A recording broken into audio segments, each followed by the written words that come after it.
दोस्तों, सिद्धार्थ शुक्ला को गुजरे हफ्ते भर से ज्यादा का वक्त बीत चुका है। परिवार वालों का रो रो कर बुरा हाल है। फैंस को अब भी यकीन नहीं है कि सिड उनके बीच नहीं रहे, और हो भी कैसे, क्योंकि जितने फिट सिद्धार्थ थे उस कंडीशन में हार्ट जैसी बीमारी की संभावना तो बिल्कुल भी नहीं थी। और इसीलिए तो जांच की सुई भी अलग अलग एंगल पर पहुंच रही है। जी हाँ दोस्तों, सिद्धार्थ केस की जांच अब वीएक्स नर्व एजेंट तक पहुंचने जा रही है। जी हाँ, सिद्धार्थ शुक्ला के मामले में ये बिल्कुल नई और हैरानी भरी बात निकल कर आ रही है कि नर्व एजेंट का इस्तेमाल सिद्धार्थ शुक्ला के लिए किया गया हो सकता है, और इसकी तलाश शुरू हो गई है, क्योंकि सिड की हालत बिल्कुल हूबहू वैसी ही थी। वही सांसों की दिक्कत, वही धड़कनों की समस्या, और फिर कुछ घंटों के अंदर मौत। तो क्या है ये नया खुलासा? क्या है वीएक्स नर्व एजेंट का रहस्य? सब कुछ आपको बताते हैं। आप भी इस वीडियो को लाइक और शेयर करें और कमेंट करके जरूर बताएं कि नर्व एजेंट की बात से आप कितना सहमत हैं। कमेंट जरूर करें। तो 2 सितंबर की सुबह जब सिद्धार्थ शुक्ला को हार्ट अटैक आने की खबर आई, तो तब से अभी तक कोई भी, जी हाँ, कोई भी ये मानने को तैयार ही नहीं है कि सिद्धार्थ शुक्ला को हार्ट की बीमारी हो सकती है और उन्हें हार्ट अटैक आया होगा। यहाँ तक कि पुलिस ने भी अब तक नहीं माना है कि सिड की मौत हार्ट अटैक की वजह से हुई है। और इतना ही नहीं, पीएम रिपोर्ट में डॉक्टर्स तक ने वजह नहीं लिखी और आगे की जांच के लिए केमिकल एनालिसिस के लिए कहा गया। केमिकल एनालिसिस हो रहा है, केमिकल टेस्टिंग हो रही है और केमिकल टेस्टिंग जारी है। अब इसी केमिकल टेस्टिंग में जो सबसे बड़ी बात निकल कर आ रही है वो है नर्व एजेंट टेस्टिंग। जी हाँ दोस्तों, सिद्धार्थ शुक्ला की मौत की वजह जानने के लिए वीएक्स नर्व एजेंट की भी जांच हो सकती है, जो कि बहुत बड़ा डेवलपमेंट है, बहुत बड़ा अपडेट है, बहुत बड़ी खबर है। सिड को लेकर बताया गया था कि मौत से पहले सिद्धार्थ की सांसों की गति बढ़ गई थी। सांस लेने में सिड घरघराहट की आवाज करने लगे थे। उनकी दिल की धड़कन बढ़ गई थी, बेचैनी होने लगी थी, अनइजीनेस हुई थी, और फिर अंत में सीने में दर्द के बाद सिड ने बेहोशी में ही दुनिया छोड़ दी। अब इन सब के पीछे वीएक्स नर्व एजेंट का हाथ हो सकता है। जी हाँ, यही बात अब जांच में सामने आ सकती है। अब आगे बढ़ने से पहले थोड़ा सा नर्व एजेंट को समझ लीजिए, ताकि बाकी बातें भी आसानी से आप समझ सकें। तो नर्व एजेंट का इस्तेमाल काफी पहले से होता रहा है दोस्तों।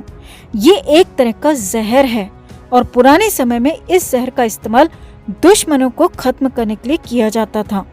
नर्व एजेंट के शरीर में आते ही दिमाग संदेश देना बंद कर देता है, जो कि सिड के केस में भी हुआ, क्योंकि उतनी खराब हालत होने के बाद भी अस्पताल नहीं जाना, दिमाग का काम नहीं करना ही कहा जाएगा।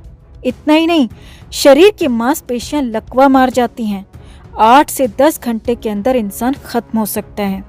नर्व एजेंट के इस्तेमाल से सांस लेने में बहुत ज्यादा जोर लगाना पड़ता है, घरघराहट की आवाज आती है, दिल की धड़कन काफी तेज हो जाती है, इंसान अचेत हो जाता है, बेहोश हो जाता है, और बेहोशी की हालत में ही उसे हार्ट अटैक आ सकता है या फिर कार्डियक अरेस्ट हो सकता है। और अब सबसे बड़ी बात यह है कि ये सारी की सारी चीजें, सारी की सारी बातें, जी हाँ, एक भी उसमें से कम नहीं, ये सारी बातें सिद्धार्थ शुक्ला के साथ हुई थी दोस्तों। जी हाँ, नर्व एजेंट जो जो कर सकता है वही सब कुछ हूबहू बिल्कुल वैसे ही सिद्धार्थ शुक्ला के साथ भी हुआ, और इसीलिए वीएक्स नर्व एजेंट को इसमें बड़ी वजह माना जा रहा है। आगे देखिए, नर्व एजेंट को शरीर में 2 तरीके से पहुंचाया जाता है, या तो लिक्विड फॉर्म में किसी ड्रिंक में मिलाकर, या फिर स्प्रे के जरिए। तो यहाँ पर बड़ी बात यह है दोस्तों कि सिद्धार्थ शुक्ला 1 सितंबर की रात एक मीटिंग में गए थे, और वहां से आने के बाद उनकी गाड़ी का शीशा भी टूटा हुआ था। अब सिड घर पहुंचे तो वो ठीक थे, लेकिन घर पहुंचने के बाद उन पर असर होना शुरू हो गया।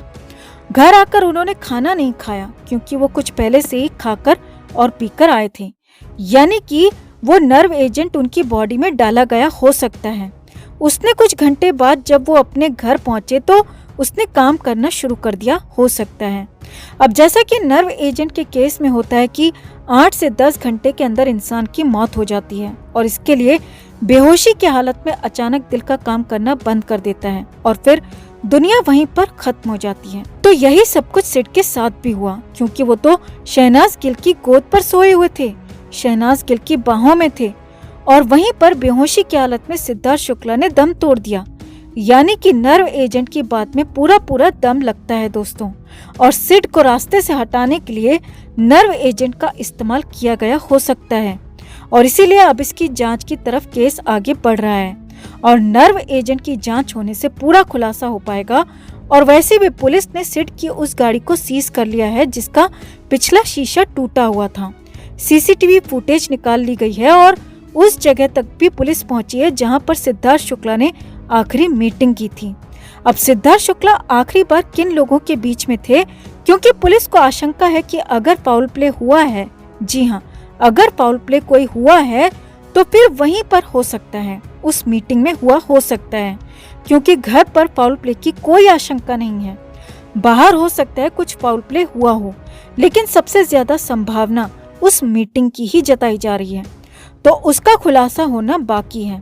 तो कुल मिलाकर वीएक्स नर्व एजेंट यहाँ पर सिद्धार्थ शुक्ला के केस में नई कड़ी बनकर सामने आया है, और इसका खुलासा होते ही पूरा केस भी खुलकर सामने आ जाएगा कि आखिर सिद्धार्थ के साथ क्या हुआ था।